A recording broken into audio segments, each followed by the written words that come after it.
Hello, I'm Isaac Ajao. I want to give us an introduction on how to make use of Excel for data management and analysis. This is Excel, Microsoft Excel. Lower version of Excel may not be able to solve what you want to do, but any version, Microsoft Office 2010 upward. So before now, I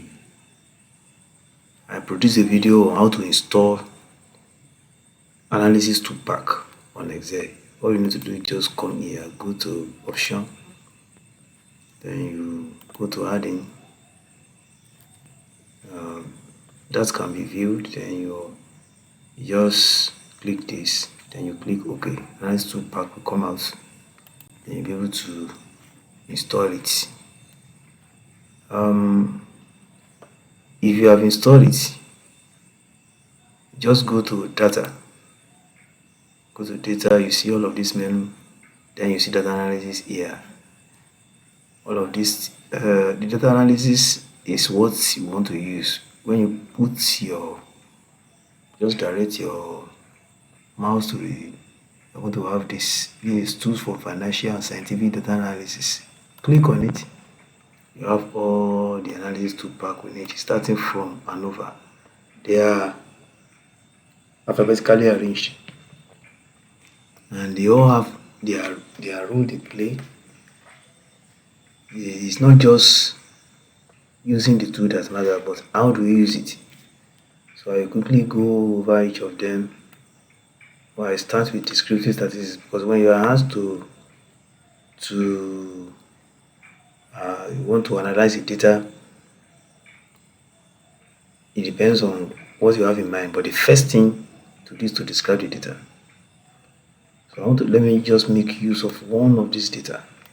I have data here, score A, score B. This is two data sets.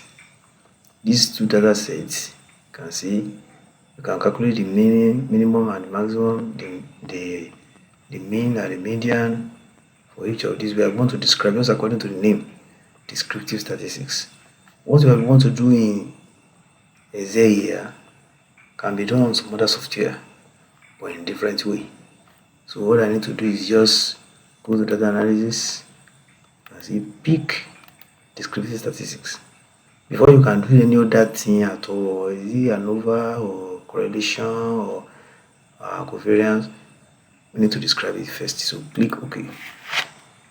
So now what is here may not be what we want. So we have to input range. Click on this, then you pick the select the data. You can see you have selected the two.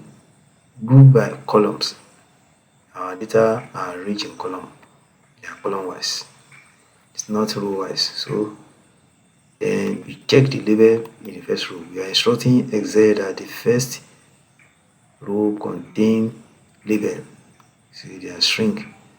Then we go to output range. Where do we want the output to appear in Excel?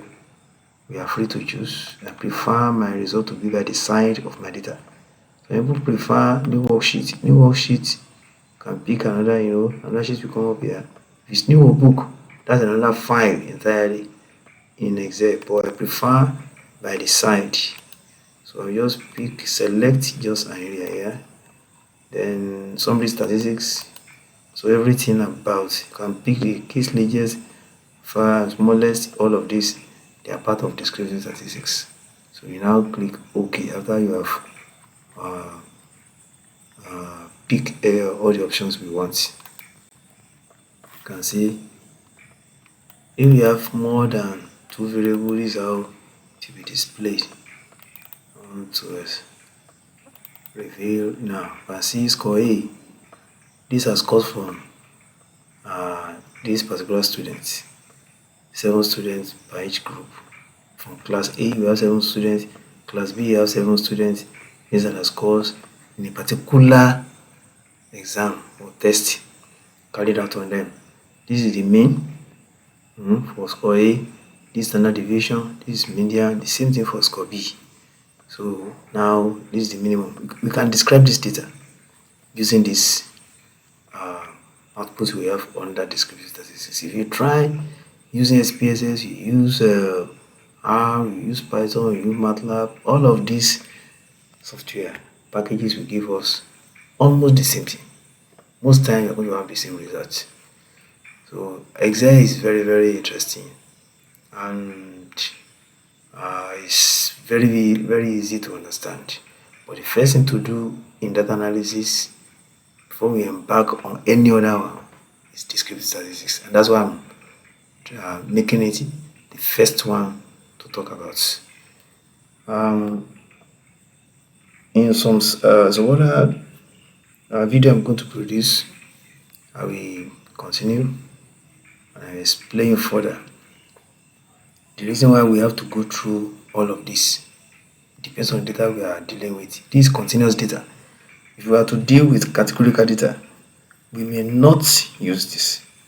It's also good in visualization. When we get there, I will explain further. Thank you.